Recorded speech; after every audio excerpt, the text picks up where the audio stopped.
क्या सूक्ष्म शरीर की यात्रा संभव है? हमारे अंदर एक बाहरी शरीर और एक भीतरी शरीर होता है, पर क्या हम अपने भीतरी शरीर को देख सकते हैं? अगर हाँ, तो कैसे? पहले तो ये समझ लें कि सूक्ष्म क्या है और भौतिक शरीर क्या है।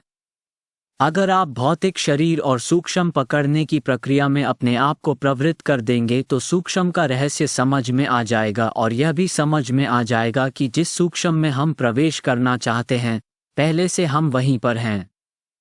योगीजन भौतिक शरीर की मर्यादाओं को पार कर जाते हैं, लेकिन ऐसा वे कोई चमत्कार दिखाने के लिए नहीं करते हैं।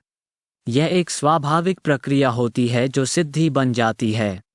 पानी पर चलना, हवा में उड़ना, एक वक्त में कई स्थानों पर उपस्थित हो जाना सूक्ष्म शरीर को धारण कर देने के लक्षण होते हैं। अगर ये सब चमत्कार करने के लिए सूक्ष्म शरीर धारण करना है तो किसी ऐसे योगी की शरण में जाना चाहिए जिन्हें इस प्रकार की सिद्धि मिल गई हो। अगर आपकी पात्रता होगी तो योगी निश्चित रूप से आपको सूक्ष्म शरीर में प्रवेश करा देंगे।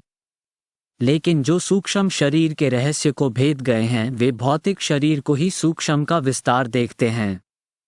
जिसे हम भौतिक शरीर कहते हैं वो 5 तत्वों का समावेश है।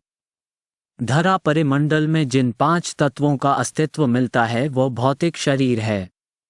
इसी भौतिक शरीर के विभिन्न रूप प्रकट होते हैं। प्रकृति में जो कुछ विद्यमान है वो इन्हीं 5 तत्वों का सम्मिश्रण है। लेकिन इन 5 तत्वों के मिलने भर से भौतिक शरीर तो निर्मित हो जाता है, प्राणवान नहीं हो सकता। मसलन कोई खिलौना बन जाए लेकिन वो चलायमान तब होता है जब उसमें बैटरी लगा दी जाए। आन करो खिलौना नियत गतिविधियां करने लगता है। ऐसे ही अस्तित्व में जो कुछ भौतिक शरीर है उसका प्राण तत्व शून्य है। शून्य यानी सूक्ष्म। इसे आप आत्मा कह लीजिए या फिर आज के वैज्ञानिक भाषा में जीरो पावर। इसी आत्मा के संयोग से प्राण निर्मित होता है जो भौतिक शरीर को गतिमान कर देता है। जो सूक्ष्म में प्रवेश करना चाहते हैं वे अपने बाहरी इंद्रियों के ठीक विपरीत आंतरिक इंद्रियों पर केंद्रित होना शुरू कर दें। मसलन एक आंख बाहर देख रही है, लेकिन यह आंख बाहर के देखे दृश्य जिसे दिखा रही है उसे देखना शुरू करो।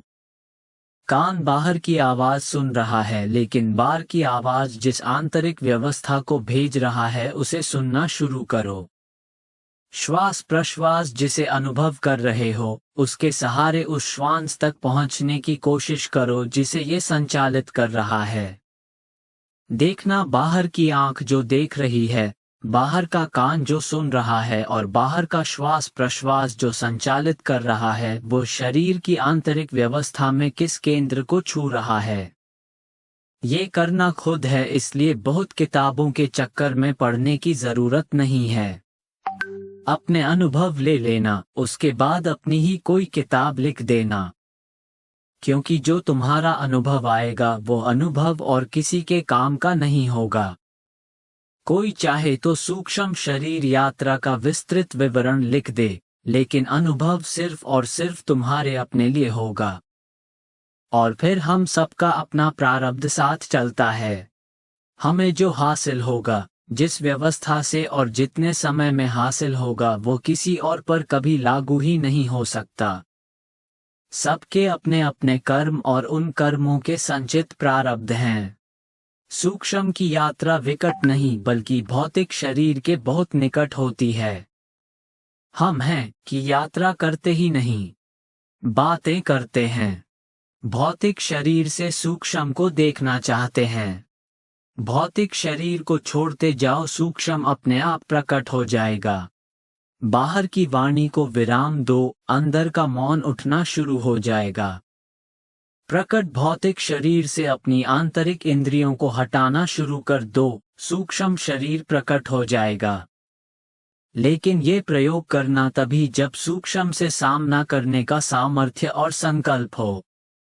नहीं तो स्थूल में रहो, बहुत आनंद है। नाहक भटक जाओगे और कहीं अटक गए तो वापस भी नहीं आ पाओगे।